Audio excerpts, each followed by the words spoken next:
Finally, after decades of silence and secrecy, babies who were buried in unmarked graves here are remembered. 45 of them died at a home for unmarried mothers in Kendal. It became a place of pain and rejection and heartache, which has reverberated through to today. Stephen Hindley's stepson was one of those who died there. He believes baby Stephen was given substandard care and buried in secret.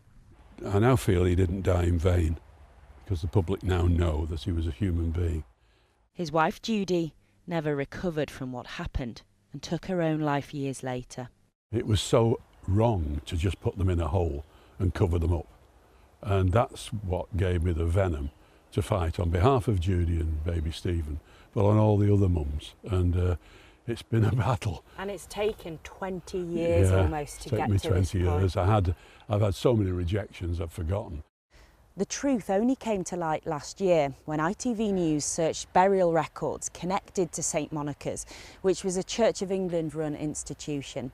And it was only then when we discovered just how many children were buried here, often in secret and without the family's knowledge. We've also heard allegations that sick and disabled children were denied medical treatment and left to die. There is evidence they were not given the treatment that they could have had that would have meant that at least some of them would have lived. Oh God, I'm sorry. It was only after watching an ITV News report that Bob and wife Carol found out his sister Faith was one of the 45 babies buried here. She lived for just 12 hours. I can hardly believe it, and if there's more babies in here. More people should know about it. It's a discovery that the family is still coming to terms with today. If it hadn't been for you, we wouldn't have known all this. We wouldn't have known where Faith was. All these other poor little babies, we wouldn't have known about them either. You know, I keep thinking about this little girl, and I don't even think my mother-in-law saw her. Bob's mother, Nora, was in her 80s when she first told him about the trauma she'd endured at St Monica's decades earlier. I just don't know what she would have made of it all. No. That's what gets me. I like to think she'd be proud of what I've done, or what we've done. Oh, she would. Yeah, she carried this for all those years. Yeah. You know, and then told us just 2 months before she passed away. What happened here in Cumbria is not an isolated case. Our year-long investigation and a series of Freedom of Information requests revealed that more than 200 babies are buried in at least 8 unmarked mass graves across England. The true number is likely to be much higher. But just so many cruel and callous things were done. In post-war Britain, there were hundreds of homes for unmarried mothers, and at the other end of the country in Cornwall, survivors gathered earlier this month to mark this national scandal. It was awful, it really was awful, and it's lived with me all my life. Lynn Rodden was 19 when she was sent to Rosemundy Mother and Baby Home, where she was pressured to put up her son for adoption.